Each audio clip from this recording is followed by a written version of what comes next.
Hey guys, ఈ వీడియోలో మనం ఓజిమాండియస్ అనే పోయం సమ్మరీ చూద్దాం. ఇది degree 4th semester Osmania university English సబ్జెక్ట్లో ఉందన్నమాట. సో గైస్, ఆల్రెడీ మనం ఈ వీడియో చేశాను లాస్ట్ ఇయర్ కూడా.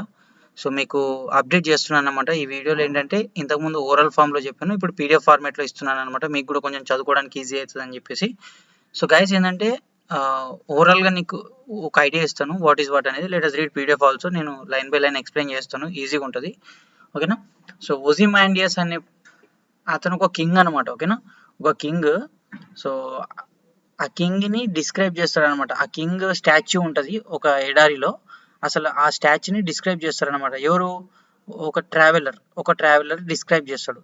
సో ఇదంతా రాసింది ఎవరు అంటే పెర్సీ బి షెల్లీ. ఓకేనా, ఈ పెర్సీ బి షెల్లీ అనే రైటరు ఈ ఓజిమాండియస్ అనే పోయం రాసిండు అనమాట. సో అసలు ఏంటి ఆ ఓజిమాండియస్ అనే స్టాచ్యూ ఎలా కనబడుతుంది, అసలు ఆ కింగ్ స్టాచ్యూ అనేది ఎలా ఉంటుంది అనేది పెర్సీ బి బైషీ షెల్లీ అనే పర్సన్ డిస్క్రైబ్ చేస్తాడనమాట. ఓకేనా. So let us go through it and guys, share with your friends also. Yeah, before that, PB Shelley, you can write in simple PB Shelley, Percy B Shelley and Percy Bysshe Shelley అని గుర్తు, లేకపోతే PB Shelley అని కూడా రాయొచ్చు. ఓకేనా. ఇతని life span వచ్చేసి 1792 నుంచి 1822 వరకు, అంటే ఇతని లైఫ్ స్పాన్ అరౌండ్ 30 years. ఓకేనా. సో గైస్ ఏంటంటే he's one of the major romantic English romantic poets అనమాట. ఓకేనా. అండ్ ఈయన మోస్ట్లీ ఇంగ్లీష్ రొమాంటిక్ పోయిట్స్ అన్నిటి రాస్తూ ఉంటాడు అనమాట. Is known for is radical ideas అంటే అసలు ఫేక్ బిలీఫ్స్ అంటే మూఢనమ్మకాలు అనే కాకుండా అసలు actual what is the truth, అసలు సొసైటీలో నిజమేంటి అనే విషయాల మీద రాస్తూ ఉంటాడు అనమాట. పోయమ్స్ అనేది పవర్ఫుల్ వర్సెస్ అనమాట. మంచి లైన్స్ రాస్తూ ఉంటాడు, కొటేషన్స్, మంచి పవర్ఫుల్ వర్సెస్ ఉంటాయి. అండ్ ఇన్నోవేటివ్ స్టైల్ అనమాట. ఇతని రైటింగ్స్ అనేవి చాలా ఇన్నోవేటివ్గా ఉంటాయి అనమాట. Is considered one of the most influential figures in the romantic movement which emphasised the expression of emotions, okay, the beauty of nature and the rejection of traditional authority.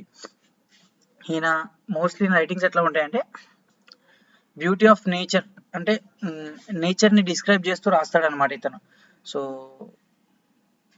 Mostly rejection of traditional authority అంటే రాజుల పాలనే ఉండాలా, అట్లా ఏం లేదు. ఓకేనా. So watt power అనేది ఒకరి చేతిలోనే ఉండొద్దు. So it can be distributed అన్నట్టు. అంటే ఏంటంటే పాతకాలం రాజ్యం అట్లా ఉండొద్దు, ఎవరికైనా పవర్స్ ఉండొచ్చు అని చెప్పేసి ఇతని రైటింగ్స్ అనేవి మోడర్న్ వేలో ఉంటాయి అన్నమాట. ఒకరు తక్కువ ఒకరు ఎక్కువ అట్లా కాకుండా అందరూ ఎవరికైనా whose talent is what they can prove అన్నట్టు అట్లా రాస్తాడనమాట. సరే, it is what about PB Shelley. Okay, summary చూద్దాం. ఓకేనా. Ozymandias is a famous poem written by PB Shelley, okay, Percy B Shelley, in 1818. About the idea, it is about the idea that no matter how powerful or great someone is, their achievements and power will eventually fade with time. So ఏమంటుండంటే ఈ writer ఇందులో పోయిన్లో ఏం చెప్తారంటే no matter how powerful అంటే ఎవడైనా ఎంత powerful అయినా ఉండని, సో ఇట్ ఈస్ వాళ్ళ అచీవ్మెంట్స్ ఏవైనా ఉండని, ఓకేనా, వాళ్ళ అచీవ్మెంట్స్ ఏమున్నా వాడు ఎంత పవర్ఫుల్ అయినా, okay, eventually fade with time. So కాలం సమయం మారుతున్న కొద్దీ అసలు పవర్ ఉండదు, ఏముండదు. ఇప్పుడు ఒకనొక టైంకి మనం ఎంత ఎగిసిపడ్డా కానీ ఒకనొక టైంకి మన లైఫ్ అంతా మొత్తం కొలాప్స్ అవ్వాల్సిందే. మనం we have to leave the society. ఓకేనా. తర్వాత మనల్ని ఎవరు పట్టించుకోడు. ఓకేనా. సో ఏంటంటే ఎంత ఎదిగినా ఒదిగి ఉండడం మంచిది అనేది చెప్పుకోవచ్చు. ఇక్కడ ఏంటంటే మన క్రూరత్వం, మన మోతబరి అంటే మోతబరి అంటే ఇన్ ద సెన్స్ మన ప్రౌడ్ అదంతా పనిచేయదు. ఓకేనా. సో ఈ రైటర్ ఒపీనియన్ కూడా అదే అనమాట. ఇక్కడ స్టాచ్యూ, ఆ కింగ్ స్టాచ్యూ, ఓజిమాండియస్ అనే కింగ్ స్టాచ్యూ చూస్తే అట్లా ఉంటుంది. ఆ స్టాచ్యూ ఫేస్ ఎట్లా ఉంటుంది, అసలు ఆయన నిలబడి విధానం కానీ అదంతా అక్కడ డిస్క్రైబ్ చేస్తాడనమాట. In the form of a traveller. ఒక ట్రావెలర్ ఉంటాడు. ఆ ట్రావెలర్ అట్లా ఆ ఎడారి పైన వెళ్తూ ఉండగా ఈ ఓజిమాండియస్ స్టాచ్యూని చూస్తాడనమాట. సో అది స్టాచ్యూని ఎలా ఉందో, ఆ స్టాచ్యూ ఎలా ఉందో, మనకు ఓజిమాండియస్ స్టాచ్యూ ఎలా ఉందో ఈ ట్రావెలర్ చెప్తాడనమాట. ఓకేనా. The poem tells the story of a traveller who describes the ruin of once great statue in the desert symbolising the inevitable decay of all human accomplishments. So ఏమైపోయింది, ఆయన ఎంత సాధించినప్పటికీ, ఓజిమాండియస్ ఎంత సాధించినప్పటికీ లాస్ట్కి అంతా మట్టిలో కలిసిపోయింది, డీకే అయిపోయింది. డీకే అంటే మట్టిలో కలిసిపోవడం, ఓకేనా. సో ద సమ్మరీ, పోయంలో సమ్మరీకి వెళ్తే, the poem begins with the speaker sharing a story told by traveller. So ఒక ట్రావెలర్ అట్లా ట్రావెల్ చేస్తున్నప్పుడు అసలు అసలు అతని ఒపీనియన్ ఏంటి అనేది మనకు స్పీకర్ చెప్తాడనమాట, ట్రావెలర్ పాయింట్ ఆఫ్ వ్యూలో. Who was seen the broken remains a large statue in the dessert. So ఈ ట్రావెలర్ అట్లా ట్రావెల్ చేస్తున్నప్పుడు ఏమవుతుందంటే ఒక లార్జ్ స్టాచ్యూ చూస్తాడు అనమాట, ఒక పెద్ద స్టాచ్యూ చూస్తాడు డెజర్ట్లో. The traveller describe the statue as being huge but mostly in ruin. So పెద్దగా ఉంది స్టాచ్యూ అనేది, చాలా పెద్దగా ఉంటుంది, బట్ రూయిన్ అయిపోయింది అనమాట, విరిగిపోయి ఖరాబ్ అయి ఉందన్నమాట. Only the large legs are still handling. పెద్ద కాళ్ళు మాత్రమే కనబడుతున్నాయి. While the head lies nearby. Okay, అక్కడ కాళ్ళ పక్కన ఆ తల విరిగిపోయి పడిపోయింది అనమాట. Half buried in the sand. మొత్తం తల మొత్తం హాఫ్ బరీ అయిపోయింది, ఓకేనా. ఆ స్టాచ్యూ కూడా సగం మట్టిలో కలిసిపోయింది.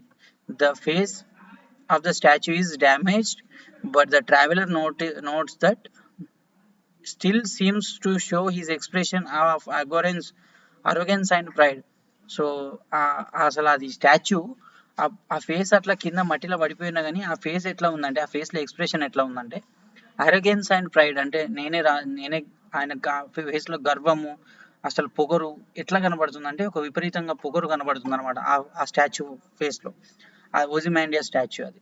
On the pedestal of the statue there is an inscription, ఓకేనా.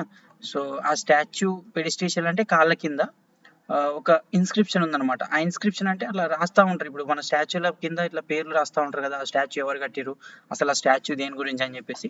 సో అట్లనే ఈ ఓజిమాండియస్ స్టాచ్యూ పెడెస్టిషియల్ అంటే కాళ్ళ కింద ఒక లైన్ ఉందన్నమాట. అదేంటంటే, my name is Ozymandias, the king of kings, look on my works, ye mighty and despair. Okay, so ఈ లైన్ అనేది ఉంటుంది అనమాట. మై నేమ్ ఈజ్ ఓజిమాండియస్, నా పేరు ఓజిమాండియస్, కింగ్ ఆఫ్ కింగ్స్, రాజులకే రారాజుని, నేనే గొప్పని అన్నట్టు రాసి ఉంచుతాడనమాట. సో నా పనులు చూడండి, నేనేం చేసిన, ఏ మైటీ అండ్ డిస్పైర్ అంటే నేనే పవర్ఫుల్ అని చెప్పేసి ఇట్లా రాసి ఉంచుతాను అనమాట. ద ఇన్స్క్రిప్షన్ సజెస్ట్ దట్, యాక్చువల్గా అదే దాని మీనింగ్ ఇందులో ఈ పారాగ్రాఫ్లో చూద్దాం. This inscription suggest that Ozymandias, the king who built the statue, was proud of his power. ఓకేనా, సో అతని పవర్ గురించి ప్రౌడ్గా రాసుకున్నాడు అనమాట. He believe that his empire and his name would be remembered forever. So అతను ఏమనుకున్నా అంటే, నా ఎంపరర్, అసలు నా రాజ్యం, నా రాజత్వం మొత్తం జనాలు తరతరాలుగా చెప్పుకుంటారని అనుకుండా ఆయన అట్లా రాపించిండు అట్లా. And that others would be amazed by his greatness. Okay, so అసలు అందరూ వేరే వాళ్ళు కూడా చూసి అసలు అతని గ్రేట్నెస్ చూసి అమేజ్ అయిపోతారు, షాక్ అయిపోతారని అతను అట్లా అనుకుండు, ఓకేనా. సో అట్లా రాపించిండు అనమాట అందులో. However the scene around the statue is very difficult from what Ozymandias is hoped. So అతను అనుకున్న దానికంటే ఇది ఇక్కడ ఒక వింతగా జరిగిందనమాట. వింతగా మొత్తం అనుకున్నది ఏం లేదు. ఇప్పుడు ఆయన రాజుగా ఉన్నప్పుడు అదంతా జరిగింది, కానీ ఇప్పుడు ఆయన స్టాచ్యూ లేదు, ఆ చుట్టుపక్కల అంత జనాలు లేరు, ఒక ఇల్లు లేదు, అంతా ఎడారిగా మారిపోయింది, అంత మట్టిలో కలిసిపోయింది. సో నోబడీ రిమెంబర్స్ హిమ్, ఓకేనా. అతను ఏందనేది ఎవడు పట్టించుకోడు. Instead of seeing the grand empire, the traveller sees only an endless desire stretching in every direction. So stretching in every, మొత్తం డెజర్టే ఉంది అక్కడ చుట్టుపక్కల. ఆయన అనుకున్నదట్టు ఏం లేదు, మొత్తం ఎడారి మట్టి అయిపోయింది అంతా. There are no great cities or people, only the remains of the statue show that someone once powerful existed.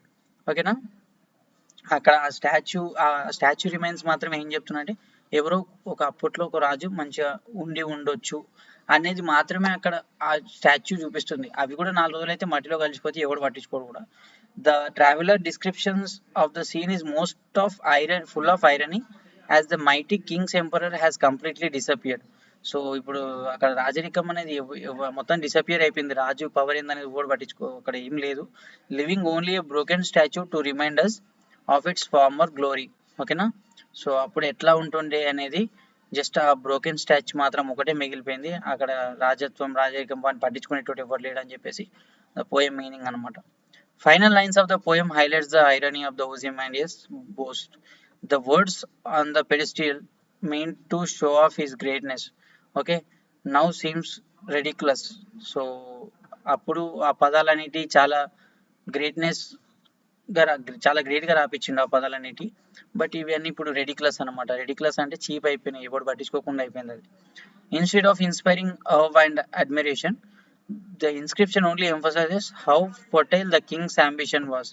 Okay, so ఇప్పుడు అసలు మట్టి ఎట్లా ఆయన ఆయన అనుకున్నది ఏంటి, ఇప్పుడు జరిగింది ఏంటి, హౌ ఫర్టైల్ అంటే అసలు లాభం లేకుండా అయిపోవడం అనమాట. ఓకేనా, సో ఆ ఇన్స్క్రిప్షన్ అనేది ఫ్యూచర్లో చాలా చాలా మంది పొగుడుతారు దీన్ని చదివి అని అనుకుంటారు, కానీ ఇప్పుడు ఆయన అంబిషన్ అనేది అందులో రాసిన, అసలు ఆయన అంబిషన్ అనేది కింగ్ అంబిషన్ ఇప్పుడు ఎవడు పట్టించుకోకుండా అయిపోయింది.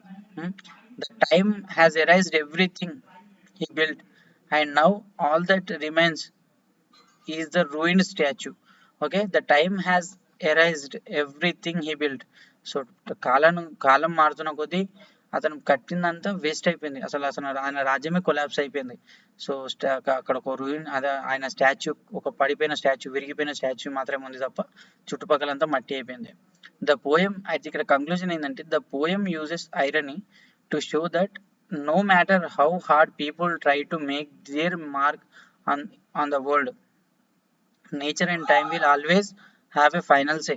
ఏంటంటే nature and time will decide. ఓకేనా, సో నువ్వు ఎంత గ్రేట్నెస్ అనేది నో మ్యాటర్, ఇట్స్ మనం ప్రూవ్ చేసుకోవడానికి, ఐఎమ్ ద గ్రేట్ అని ప్రూవ్ చేసుకోవడానికి అసలు అది కరెక్ట్ కాదు. అంటే అసలు అది నథింగ్, ఎందుకంటే టైం మారుతున్న కొద్దీ nature and time will decide what, అసలు ఫైనల్గా ఏం జరగాలనేది nature and time will decide. So మనం ప్రూవ్ చేసుకోవడం అనవసరం. ఓకేనా, సో అతి అనేది ఉండొద్దు అని చెప్పేసి ఇక్కడ ఒక king writer point of view. So ఓవరాల్గా ఇదే గైస్ సమ్మరీ అనేది. And thank you for like this video, share with your friends also, and subscribe to our channel if you are new to this channel. And this PDF will be provided in the telegram channel link కూడా కింద description లో ఇస్తాను, so join అవ్వండి.